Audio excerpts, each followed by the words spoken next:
حضرت حمزہ رضی اللہ تعالیٰ عنہ حضور صلی اللہ علیہ وآلہ وسلم سے عمر میں 4 سال بڑے تھے۔ اس لحاظ سے آپ اندازاً 567 میں پیدا ہوئے۔ انہوں نے نبوت کے 6 سال میں اسلام قبول کیا اور غزوہ احد میں بروز صفر 7 شوال 3 ہجری بمطابق 23 مارچ 625 عیسوی تقریباً 60 سال میں شہادت پائی۔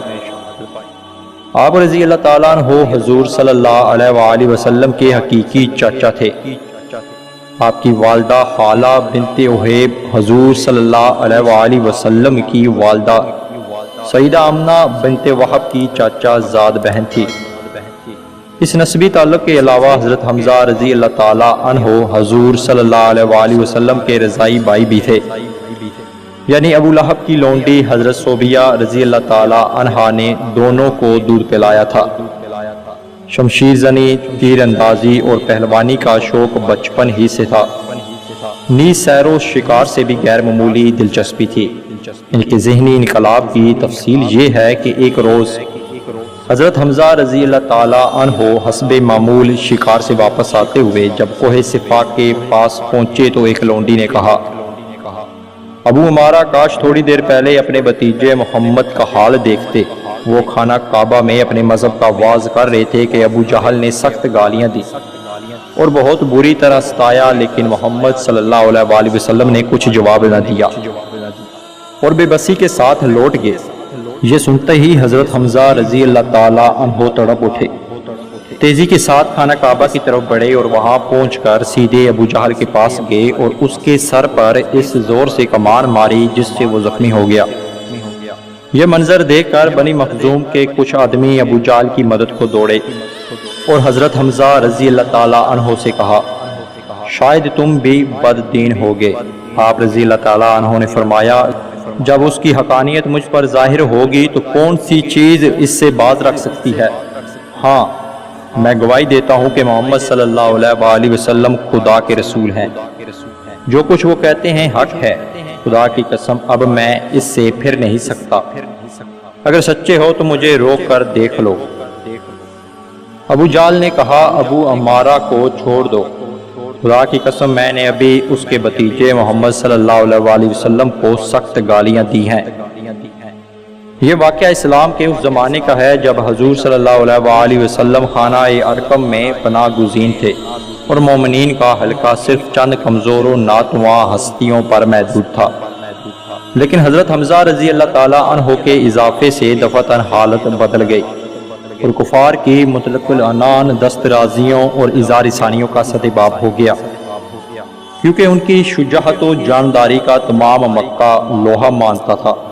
حضرت حمزہ رضی اللہ تعالیٰ عنہ کے قبول اسلام کے بعد ایک روز حضرت عمر فاروق رضی اللہ تعالیٰ عنہ نے آستانہ نبوی صلی اللہ علیہ وآلہ وسلم پر دستک دی۔ چونکہ شمشیر بکف تھے اس لیے صحابہ کرام کو تشویش ہوئی، مگر اس شیر خدا نے کہا، کچھ مذائقہ نہیں، آنے دو، اگر وہ مخلصانہ آئے ہیں تو خیر، باصورت دیگر انہی کی تلوار سے ان کا سر قلم کر دوں گا۔ گر دروازہ کھولا گیا، وہ اندر داخل ہوئے۔ معلوم ہوا کہ ان کا سر اسلام کی دہلیز پر جھک چکا ہے اور زبان سے کلمہ جاری ہے۔ چنانچہ حاضرین یہ دیکھ کر جوش مسرت سے اللہ اکبر کے نعرے بلند کرنے لگے۔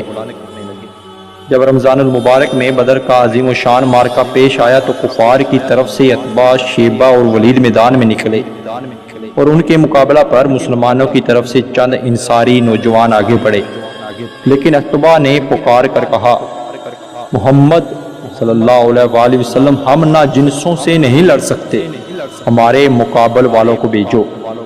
حضور صلی اللہ علیہ وآلہ وسلم نے حضرت حمزہ، حضرت علی اور حضرت عبیدہ رضی اللہ تعالیٰ عنہ کا نام لیا۔ حکم کی دیر تھی کہ یہ تینوں نیزے ہلاتے ہوئے زور آزمائی کے لیے اپنے حریفوں کے مقابل جا کھڑے ہوئے۔ حضرت عمر رضی اللہ تعالیٰ عنہ کے مقابلے پر عتبہ تھا جسے آپ نے ایک ہی وار میں واصل جہنم کیا۔ حضرت علی رضی اللہ تعالیٰ عنہ بھی اپنے حریف پر غالب آئے، البتہ حضرت عبیدہ اور شیبہ میں دیر تک مقابلہ جاری رہا۔ حضرت عبیدہ زخمی ہو گئے تو حضرت علی اور حضرت حمزہ نے حملہ کر کے شیبہ کو تیز تیگ کر دیا۔ مشرکین نے طیش میں آ کر عام حلہ بول دیا، دوسری طرف سے مجاہدین اسلام بھی شیروں کی طرح کفار پر ٹوٹ پڑے، گمسان کا رن پڑا۔ حضرت حمزہ رضی اللہ تعالیٰ عنہ کے سر پر شتر مرغ کی کلگی تھی، اس لیے جس طرف گھس جاتے صاف نظر آتے تھے۔ آپ کے دونوں ہاتھوں میں تلوار تھی اور مردانہ وار دو دستی حملوں سے پرے کا پرا صاف کر رہے تھے۔ غرض تھوڑی دیر میں جب کفار بہت سے قیدی اور مال غنیمت چھوڑ کر راہ فرار اختیار کر گئے تو بعض قیدیوں نے پوچھا، یہ کلگی لگائے کون ہے؟ لوگوں نے کہا، حمزہ۔ بولے، آج سب سے زیادہ نقصان ہم کو اسی نے پہنچایا۔ حضرت حمزہ رضی اللہ تعالیٰ عنہ نے چونکہ جنگ بدر میں قریش کے نامی گرامی سرداروں کو تہدید کیا تھا، اس لیے تمام مشرکین قریش سب سے زیادہ انہی کے خون کے پیاسے تھے۔ چنانچہ حبیر بن مطم کا ایک غلام جس کا نام وحشی تھا، صلہ آزادی کے لالچ میں ایک چٹان کے پیچھے گھات لگا کر بیٹھ گیا اور حضرت حمزہ رضی اللہ تعالیٰ عنہ کا انتظار کرنے لگا۔ اتفاقاً حضرت حمزہ اس کے قریب سے گزرے تو اس نے اچانک اس زور سے اپنا نیزہ پھینک کر مارا کہ آپ گر پڑے۔ چونکہ سب کفار اسی شیر خدا کے حملوں سے سہمے ہوئے تھے، اس لیے ان کی شہادت سے کفار میں خوشی کی لہر دوڑی اور ان کی عورتوں نے خوشی و مسرت کے ترانے گائے۔ ابو سفیان کی بیوی ہندہ بنت عتبہ نے حضرت حمزہ کے کان ناک کاٹ کر ہار بنایا، نیز شکم چاک کر کے جگر نکالا اور چبا چبا کر تھوک دیا۔ حضور صلی اللہ علیہ وآلہ وسلم نے سنا تو پوچھا، کیا اس نے کچھ کھایا بھی ہے؟ لوگوں نے عرض کیا، نہیں۔ فرمایا، خدا حمزہ کے کسی عضو کو جہنم میں داخل ہونے نہ دینا۔ جنگ ختم ہونے کے بعد شہدائے اسلام کی تجہیز و تکفین شروع ہوئی۔ حضور صلی اللہ علیہ وآلہ وسلم اپنے محترم چاچا کی میت پر تشریف لائے۔ چونکہ ہندہ نے کان نہ کاٹ کر نہایت دردناک صورت بنا دی تھی، اس لیے یہ المناک منظر دیکھ کر حضور صلی اللہ علیہ وآلہ وسلم کا دل بے اختیار بھر آیا اور مخاطب ہو کر فرمایا، آپ پر اللہ کی رحمت ہو، تم ایسے تھے کہ معلوم نہیں ایسا صلہ رحم کرنے والا، خیرات دینے والا کوئی اور ہو۔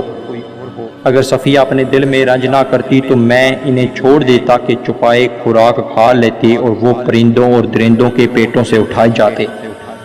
بے شک مجھ پر لازم ہے کہ آپ کے بدلے ان میں سے 70 آدمیوں کا ضرور مصلح کروں، لیکن وہی الہی نے ناجائز انتقام کی ممانعت کر دی تھی، اس لیے حضور صلی اللہ علیہ وآلہ وسلم نے قسم کا کفارہ دے کر اس واقعہ دل گداز پر صبر فرمایا۔